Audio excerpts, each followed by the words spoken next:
Bradford, the UK City of Culture 2025. While High Street has faced its challenges, ambitious planning and sustained investment are paving the way for a retail revival. Over the next decade, Bradford is set to transform into a thriving hub of commerce and culture. But before we look ahead, let's take a closer look at the current state of the High Street as its exciting redevelopment begins.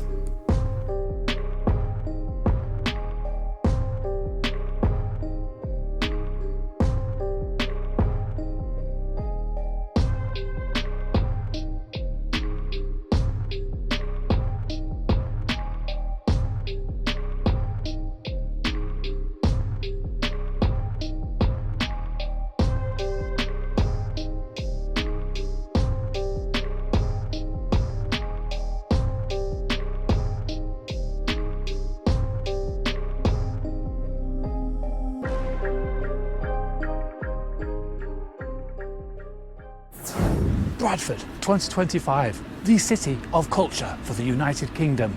Following on from Hull and Coventry and beating the likes of Wrexham and Southampton, Bradford won the bid to become City of Culture because of its rich industrial heritage, its rich multicultural diversity and its growing reputation as a creative hub.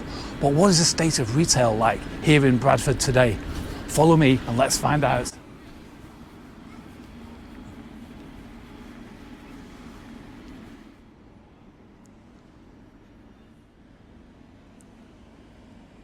One of the first things I wanted to check out was reading online that Bradford has the biggest fountain in all of the UK. So I'm coming to check it out. I can see it in front of me.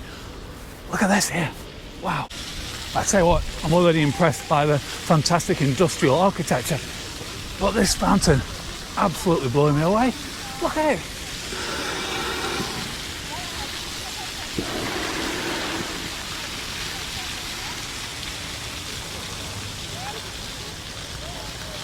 What a beautiful city. In addition to having the highest fountain in the UK, it also is the curry capital of the UK and with the highest city in England. It also has the youngest population of any city. And as we know, most banks are withdrawing from the high streets as people use online banking facilities more. This behind me was a co-op that has since shut. And behind me is another massive bank, just right next to the bank we've just passed there. This one used to be the TSB, and this left the high street back in 2019. Look at this massive space waiting to be filled. So leaving the train station, seeing that Welcome to Bradford 2025 sign, going through Centenary Square with those fountains, I was thrilled and I thought this place is absolutely amazing. But now we've got all these banks, they're closing. Up ahead, I've got to let signs. I can see that the problems here are sadly the same as they are in other towns and cities around the UK. This huge building behind me used to be a NatWest, but it closed way back in 2017 and it's been empty ever since.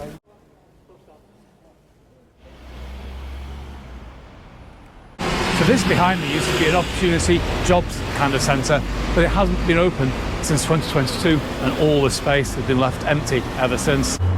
So we got really lucky then. I was just filming outside what looks to be the second boarded up shop there, and it's actually this whole building is a building that was built in the 1930s and it's got a fantastic history. We were speaking to the landlord for some time there and he's talking about all the positive things that are going on.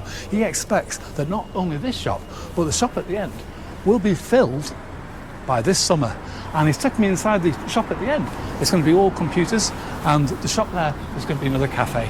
So fast forward to this summer, this should be all open again. Good times. And again on the same stretch, I'm feeling very positive now actually. I actually might move to Bradford after speaking to that chap. This shop here behind me closed and I think it's going to be open again soon because this whole area is getting a lot of money spent on it. Very good. This behind me is Darley Street Market and it's closed at the moment but it's going to open in 3 months and it's a massive unit and the landlord and councillor I was just speaking to said that he's been inside it. It's set over 3 floors. The top floor is going to be a massive food court. Middle floor is going to be all like fish, fruit and veg, and they can have all stalls on the bottom, and that is going to be a huge draw for the city of Bradford. I have to say that after going to Doncaster to start off this series, the idea for this series is to find positive changes, and that's what brought me to Bradford, to see all the changes that are going on here. Now we're here at the start of things changing. I've heard there was a big city village project that's going on. We know about this market that's opening up. We've spoken to the landlord that said that whole row is going to be open again soon. So we're looking for more positive things, because hopefully other cities and towns around the UK will be able to follow in the footsteps of Bradford. And sadly, even Age UK, with its 75% discount on business rates, couldn't stay open in Bradford. I'm sure we're going to find it elsewhere, but this big empty unit behind me was Superdrug until 2019. Now they're clearly scaling back their operations. We'll probably find them in a retail park nearby. And this big unit behind me used to be a jewellers and pawnbrokers, and it closed way back in 2018, and it's been empty ever since. So behind me is the Kirkgate Shopping Centre. Now I know that Bradford has received £30 million of funding to knock it all down, one massive brownfield site, and turn it into a city village scheme which is going to have new homes and green spaces on it. So it's very exciting. I'm going to try and get in the shopping centre now and show you a look around, see how they're progressing, getting those shops turfed out so they can pull it down.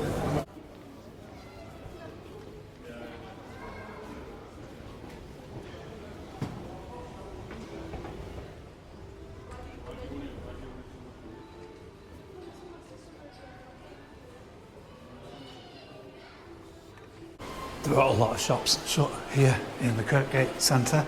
There still are some open, and there are security about, so I'm trying to stay hidden while I'm filming.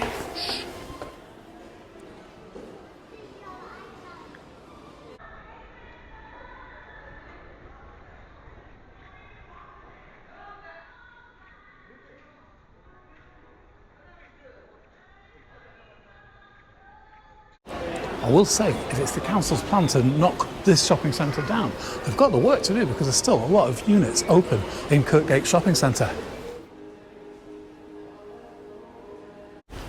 Another stretch here with empty retail units, followed by a boarded up unit, followed by a boarded up unit, going all the way to the end. What a shame. This is the Oastler Shopping Centre. You can see we've got empty units here by the side of me. Actually, this Oastler Shopping Centre is more like an indoor market, and to be fair, there's quite a lot of stalls open in the Oastler Shopping Centre. That's pretty decent. And there's also quite a few closed units, as you can see. I'll tell you what, the Oastler Shopping Centre, it's pretty decent in there. There were a few stalls shut. There's lots of good fresh produce stalls selling meats, fish, fruit and veg. This is the place to come if you want some good produce. 99p store. No wonder Poundland and Pepco are going into administration, with people like this undercutting them. So behind me is the Star, and it used to be a very popular pub. Sadly, it closed back in 2022 and it's been empty ever since. Right, we are in Bradford. Well, this stretch is full of independent retailers, but every single independent retailer is selling second-hand phones or clock phones. Look, all that stretch there, all over there, and all the way down there. Oh, sorry, there's a Turkish barber there as well. Crazy, right? We all know that Pepco, the owners of Poundland, are going into administration, and we might be losing Poundlands off all our high streets. But is it any wonder? There was a 99p shop round the corner. Check this out, 98p. They don't stand a chance. What are we going to find next? A 97p shop? Lots of vape shops. And this behind me in this massive unit was Ashley Simone, used to deal hair products and that kind of thing. Been closed for 2 years, sadly. Oh yeah, City of Culture this year, it's going to be brilliant, yeah. But yeah. We got speaking to a councillor around there, and he was going, "Oh, we're regenerating all this block. This market's going to be open in 3 months' time." We've done all right, to be fair though, right, yeah. Right, that's all well and good, right, yeah. But the area on the outskirts, right, yeah, there's run down rubbish, the housing's crap, there's no job, I mean, you just, really that money should be spent on housing, helping people with housing. Rather than spending it on the centre, yeah. But guys, anyway, thank you. And this big unit that takes up all this block, goes all the way down there, hasn't been open since 2018. That's 7 years now. And 7 years ago, it was a funeral director's. When is something going to be done about this space?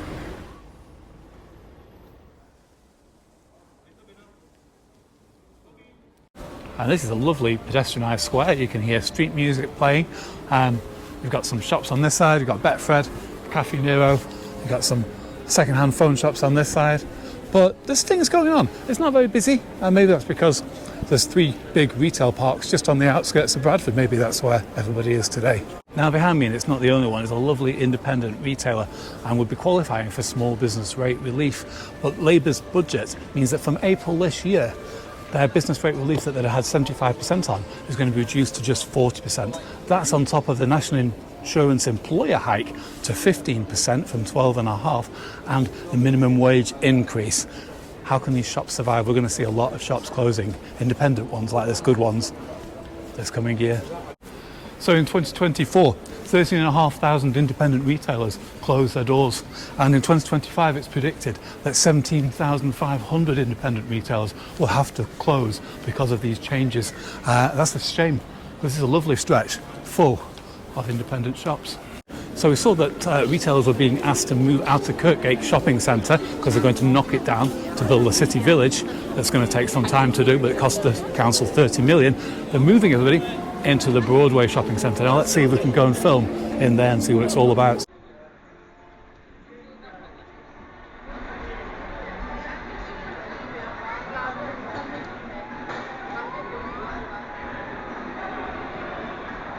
I've been walking through this Broadgate Shopping Centre for quite some time now, and every unit is open and it's spotless in here. It's really good. There's a few empty units here, quite big ones, but I'm sure they'll be filled soon. Wow, the Broadway Shopping Centre, that's amazing in there. There's about 4 empty units, but there's hundreds of shops in there. It's absolutely buzzing in there, and I'm sure those 4 units are going to be filled very quickly. And just coming out of the Broadway Shopping Centre, which was full, we've got, spin you around, this fantastic statue of this handsome chap here, W.E. Forster, the famous industrialist, philanthropist and Liberal Party statesman. Check him out.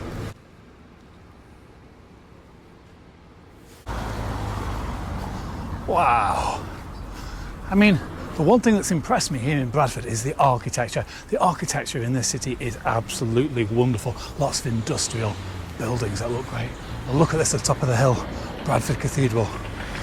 Beautiful.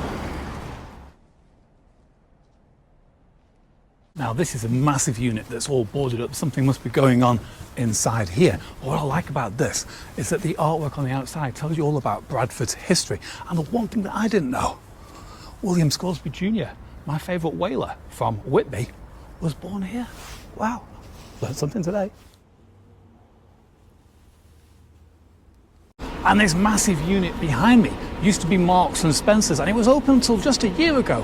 As you know, Marks and Spencer's is really struggling to stay on the high street, and it's moving most of its units to retail parks with lower rents.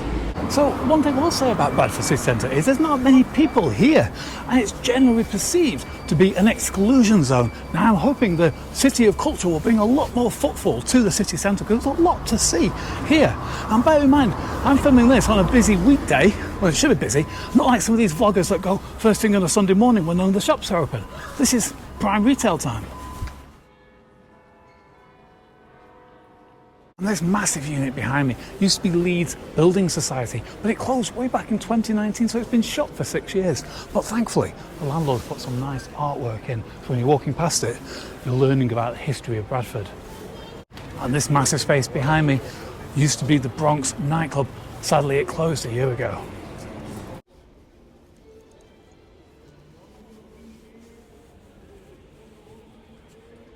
This massive unit, 6,383 square foot of retail. Imagine how much that costs.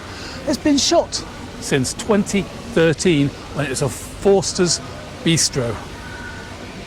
Don't see it getting filled up soon. That's too big a space for anyone to take on. So when I was talking to the landlord and councillor earlier on today, he said you have to check out the Alhambra. Beautiful building, and next to it there's a theatre. It's going to be purposely built. That's going to be opening soon, so it's an exciting time for this part of Bradford in particular. A statue of Queen Victoria, and I think she would be amused at all the great things that are going on in Bradford. She'd be impressed. Bradford's home to some impressive people. We've got J.B. Priestley here, the famous novelist who wrote An Inspector Calls. Check him out. Bradford is also home to the National Film and Science Museum, which is also free to enter, and UK's first IMAX, which I used to come a lot to as a kid. Good times.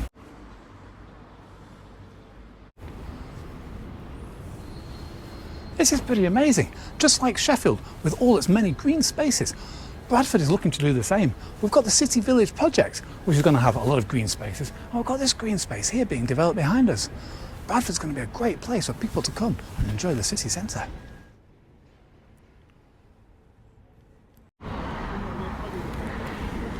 And £2.50 to park all day in the city centre. I can't even park for an hour in my hometown and there isn't a single shop open there. Come to Bradford. So Bradford, City of Culture, is going to bring in an extra 3.3 million visitors to the city centre this year. They're going to attend 1,000 events that are taking place, and they're going to bring in extra revenue, a visitor spend of £140 million this year alone. And this event will span for 4 years, as all City of Culture awards do. A lot of good things can happen in that time for Bradford. Over the 4 years, it's expected that £700 million of investment will come into Bradford city centre, and that is more than Bradford needs to be at the forefront of retail going into 2030. This place is smashing. There's a lot going on already, and I don't normally do revisits on this series, but Bradford, like Doncaster on the episode before it, is one of those places where, yes, I would come here. I would come here to shop. Retail at the moment is better than most high streets across this country. Come to Bradford, come and see it where it's City of Culture, and come and enjoy its lovely people. They're really friendly here.